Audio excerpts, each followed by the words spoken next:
Zoom 100 के episode 3 की शुरुआत होती है और हमें एक क्लब टाइम नाम का शहर का सबसे बड़ा होटल दिखाया जाता है। इसके बाद हमें होटल की एक दीवार पे सारे मेजर स्टाफ की फ़ोटो दिखाई जाती है जो रैंक वाइज थे और नंबर 1 पे होता है होटल का मैनेजर। एपिसोड की स्टार्ट होती है और हम उस होटल में एक लड़की को रोते हुए देखते हैं जिसके पास होटल का मैनेजर आता है और फिर उसे जूस और टॉफ़ी देके शांत रहने के लिए कहता है। हमें पता चलता है कि उस लड़की के मम्मी पापा दोनों ही ज़ॉम्बी बन चुके हैं और इसी वजह से वो लड़की रो रही थी। तभी मैनेजर के पास होटल का एक स्टाफ आता है और उसे बताता है कि वो लोग आ चुके हैं। ये सुन के होटल के मैनेजर उस लड़की को कहता है कि तुम अपना ध्यान रखना और कहीं पे भी बाहर मत जाना। हम देखते हैं कि वो लड़की डर रही होती है क्योंकि उसने अपनी आंखों के सामने अपनी मम्मी पापा को ज़ॉम्बीज़ बनते हुए देखा था। फिर वो मैनेजर उस लड़की को कहता है कि मैं तुम्हें प्रॉमिस करता हूँ कि मैं तुमसे वापस मिलने ज़रूर आऊँगा। ये सुनकर वो लड़की भी खुश हो जाती है। इसके बाद सीन बदलता है और हम देखते हैं कि होटल के सारे लोग कुछ न कुछ वेपन लेके बाहर जा रहे थे और वो जैसे ही होटल के बाहर निकलते हैं उनका एटीट्यूड ही बदल जाता है और वो बिल्कुल ही खतरनाक लग रहे थे। इसके बाद हम ये भी समझ पाते हैं कि होटल के अंदर अभी भी काफ़ी सारे ह्यूमंस जिंदा हैं और उन्हीं की सेफ्टी के लिए ये बाहर ज़ॉम्बी से लड़ने जा रहे हैं। इसके बाद हम बाहर का सीन देखते हैं जहाँ पे हम देख पाते हैं कि काफ़ी सारे लोग पहले ही ज़ॉम्बी से लड़ रहे होते हैं ताकि वो इन ज़ॉम्बीज़ से लोगों को बचा पाएँ। पर हम देखते हैं ज़ॉम्बीज़ की तादाद ज़्यादा होने के कारण वो उन पे भारी पड़ने लगते हैं और उनमें से कइयों को काट लेते हैं, जिसकी वजह से थोड़ी देर में वो भी ज़ॉम्बीज़ बनने वाले थे। इसके बाद हम देखते हैं कि मैनेजर अपने कुछ और साथियों के साथ बाहर आता है और सबको बिना रुके उन ज़ॉम्बीज़ पर अटैक करने के लिए कहता है और इसी के साथ ज़ॉम्बीज़ वर्सेस ह्यूमंस की फाइट स्टार्ट हो जाती है। इसके बाद सीन चेंज होता है और हम अकीरा को देख पाते हैं जो बाइक में पूरे शहर में घूम रहा था और फिर वो कहता है कि पहले से ज़ॉम्बीज़ अब और भी ज़्यादा हो चुके हैं और अब मैं इनसे नहीं डरता हूँ। केंचो तुम मेरा वेट करना, मैं तुमसे मिलने आ ही रहा हूँ। इसके बाद हमें कुछ घंटे पहले का सीन दिखाया जाता है जहाँ पे अकीरा अपने बाथरूम में होता है और वो सोच रहा होता है कि क्या उसे अपनी एक बियर रखनी चाहिए और क्या वो इसमें अच्छा लगेगा। इसके बाद वो सोचते सोचते एक फ़ोटो को देखता है और उससे इंस्पिरेशन लेके अपनी फेस पे मार्कर से बियर को ड्रॉ करता है। मैं आपको बता दूं कि अकीरा ये सब इसलिए कर रहा है क्योंकि उसने अपनी डायरी के अंदर लिखा था कि वो अपने लिए एक अच्छी बियर ग्रो करेगा यानी रखेगा।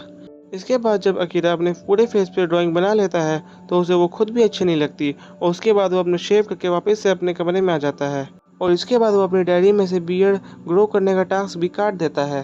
अकीरा फिर सोच रहा होता कि आखिर वो आज क्या करे। तभी उसके फ़ोन में एक मैसेज आता है जिससे पता चलता है कि अब इंटरनेट कनेक्शन वापस से आ गया है। अकीरा को ये देख के बहुत ही अच्छा लगता है। इसके बाद अकीरा सोचता है कि वो कभी भी इन मैसेजों का रिप्लाई नहीं दे पाया और पढ़ भी नहीं पाया क्योंकि उसे बहुत सारा ऑफिस का काम होता था। पर अब क्योंकि वो फ्री है तो आज वो सारे मैसेजेस पढ़ेगा। हम देखते हैं अकीरा थोड़ी देर तक मैसेज पढ़ता है और उसके बाद बालकनी में आके सोचता है कि आखिर ये सब करने का क्या फ़ायदा क्योंकि अब तक तो उसके सारे फैमिली मेम्बर्स और फ्रेंड्स मर ही चुके होंगे। अकीरा फिर अपने कॉन्टैक्ट्स को स्क्रॉल कर ही रहा होता है तभी उसमें उसे एक नाम दिखता है जो उसके दोस्त केंचो का होता है। ये देख के उसे केंचो की याद आने लगती है। वो सोचता है कि केंचो हमारे कॉलेज का सबसे फ़नी गाय था और मैं यकीन से कह सकता हूँ कि वो अब तक मरा नहीं होगा। इसके बाद सीन चेंज होता है और हम एक होटल में बहुत सारे ज़ॉम्बी के साथ केंचो को देखते हैं जो क्लैप्टन होटल के ही एक रूम में ज़ॉम्बीज़ की वजह से फंसा हुआ होता है। हम फिर केंचो को देखते हैं जो ज़ॉम्बीज़ को बाहर देख के सोचता है कि उसके पास अब यहाँ से निकलने का कोई भी तरीका नहीं है।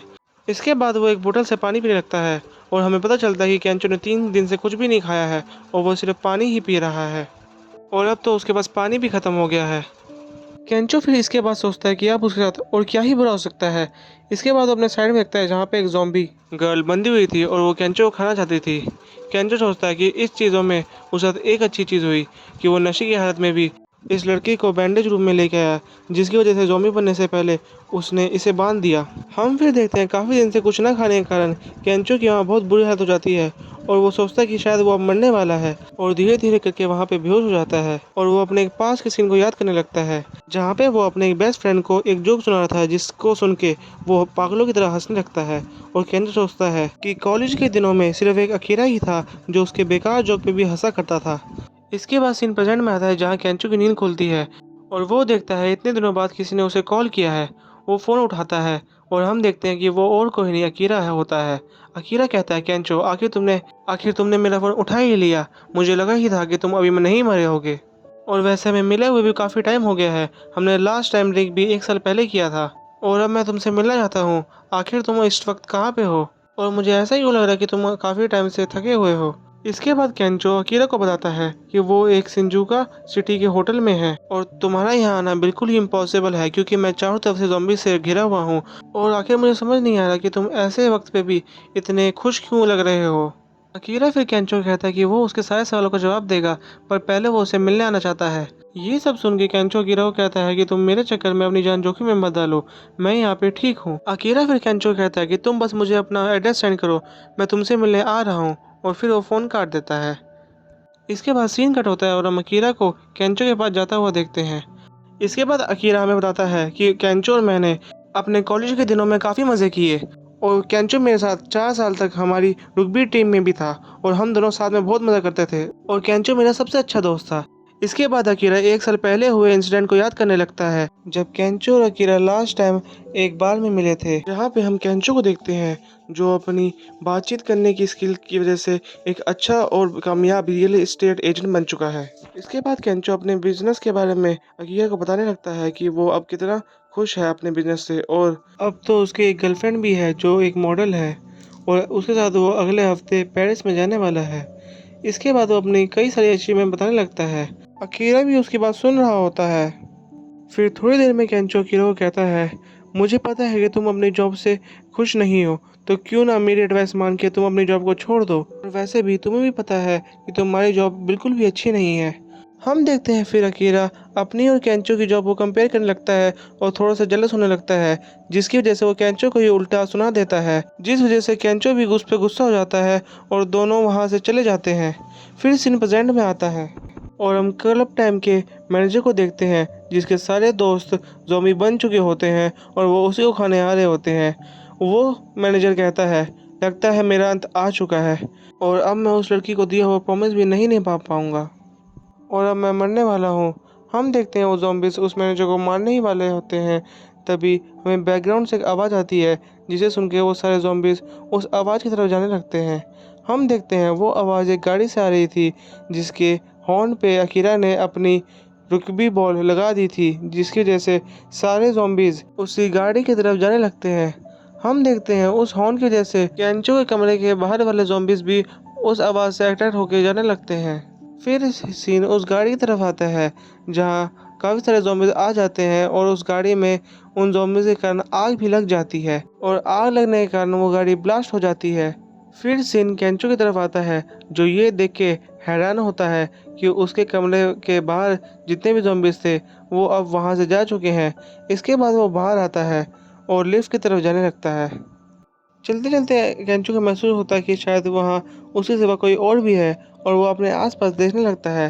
तभी अकीरा उसके कंधे पे हाथ रखता है, जिससे केंचो डर जाता है और वो ये देख के भी हैरान होता है कि अकीरा सच में वहाँ आ गया है। इसके बाद अकीरा वहाँ रोने लगता है और केंचो को चिल्लाते हुए कहता है, केंचो मुझे माफ़ कर दो, मैंने उस वक्त तुम्हारी बात नहीं मानी और मैंने अपनी जॉब को नहीं छोड़ा।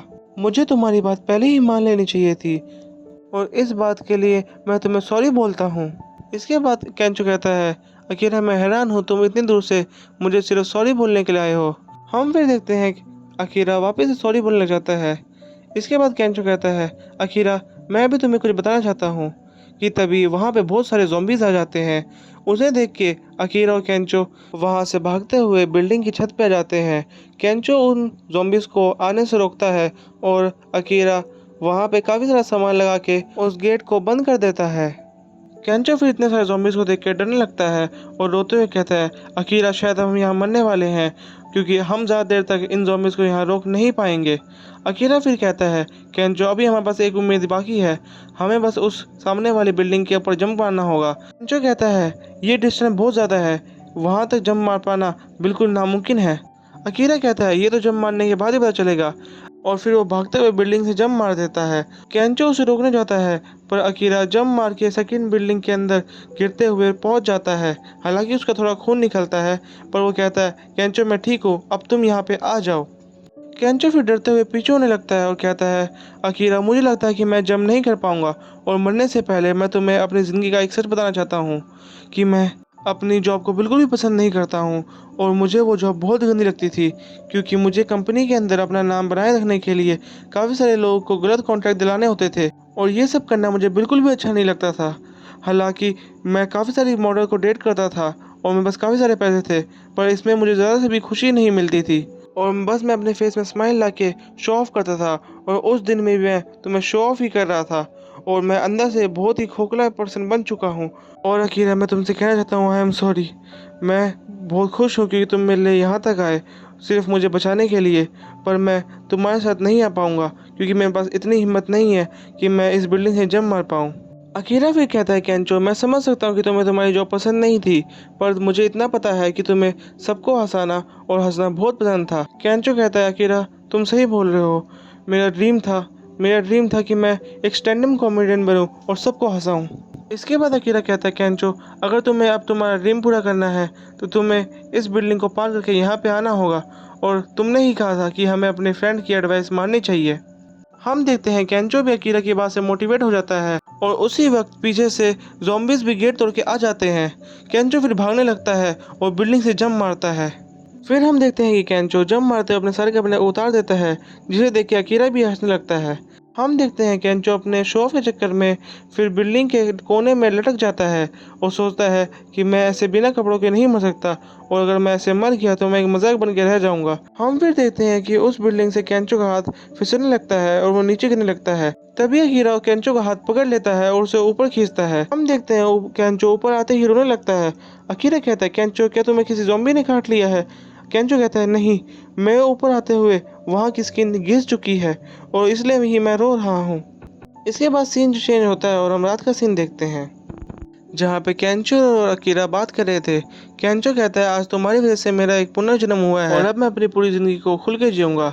हम देखते हैं इस टाइम पे अकीरा और केंचो दोनों ही बिना कपड़े के होते हैं और वो दोनों हंसते हुए और भी कन्वर्सेशन करने लगते हैं और इसी सीन के साथ हमारा ये एपिसोड 3 खत्म हो जाता है। So thank you for watching this video.